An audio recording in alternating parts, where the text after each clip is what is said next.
वही देवी हैं, वही देवता हैं, वही मनुष्य हैं, वही जड़ हैं, वही चैतन्य है, वही परमात्मा है, वही गुरुदेव है। कुछ आखिरी बात हम आपको कहते हैं, कुछ और कुछ है। एक कोई मान लो, देवी मान लो तो चराचर जगत। देवी प्रपन्नार्थ हरे प्रसीद प्रसीद मातर जगतोखिलस्य प्रसीद विश्वेश्वरी पाहि विश्वम तुम ईश्वरी देवी चराचरस्य। ब्रह्म मानो तो सर्वम खलविदम ब्रह्म। आना तो पड़ेगा।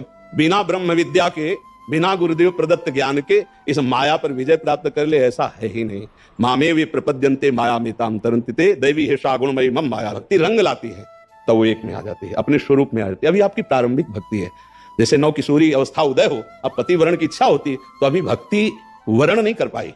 जिस दिन वरण कर लेगी तो फिर वो ये बात नहीं रह जाएगी कभी अमुक, ऐसा नहीं। तो भाई अभी दूसरा है तो अभी वरण नहीं हुआ, वरण हो जाएगा तो दूसरा नहीं होगा, दूसरा कर ले तो कुछ और कहा जाएगा। बस ये बात मस्ती की बात समझो। तत्व तो एक है, उसके नाम अनेक हैं, उसके रूप अनेक हैं। वो अरूप भी है, वो रूप भी है, वो मूर्त भी है, वो अमूर्त है।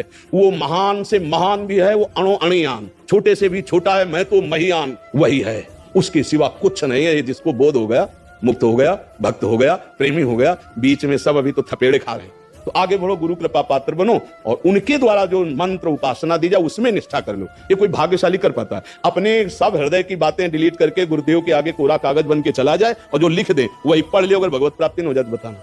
जो गुरु के विचार को यथावत स्वीकार कर लेता है वही भगवत प्राप्ति होती है। गुरुदेव एक ही है, वो 24 नहीं 24,000 मुखों से बोल सकते हैं। हमको पहचानना है गुरुवाणी को। गुरुदेव एक ही। हम बार बार प्रार्थना करते हैं, गुरु कोई व्यक्ति नहीं होता, व्यक्ति कभी गुरु नहीं बन सकता। और गुरुदेव सच्चिदानंद है, वो एक ढांचे के अंदर नहीं, वो समस्त ढांचों के अंदर है। हमें गुरुवाणी पहचानी। आपने हमसे कहा राम जपो और केवल राम राम राम जपते रहे, अगर ब्रह्म प्राप्ति न हो जाए तो हमें बता दो। कोई भी गुरु हमें यह बता दो कि राम कृष्ण हरि नाम जपो, गुणगान के सिवा और कुछ बोला, चाहे वो जितना पाखंड करता हो। हम आपसे कह रहे हैं, आप अगर उनके वचन मान करके एकांत में जप करोगे तो आपको भगवत प्राप्ति हो जाए। क्योंकि चाहे जितना पाखंड कोई करे, उसके हृदय में भगवान बैठे हैं। शुद्ध सोने का आभूषण बन ही नहीं सकता, मिलावट होगी। तो जितने शरीर है मिलावट से बने, ध्यान रखना। ये सच्चिदानंद बपू नहीं है।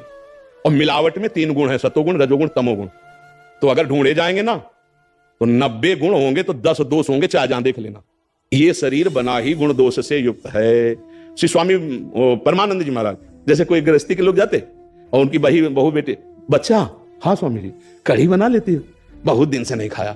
अब बताओ कोई समझेगा कि रसास्वादन रसेंद्री का तो छूटा नहीं, ब्रह्म प्राप्त कर, और शरीर की शुद्धि नहीं रहती। हम खुद देखा ऐसे महापुरुष।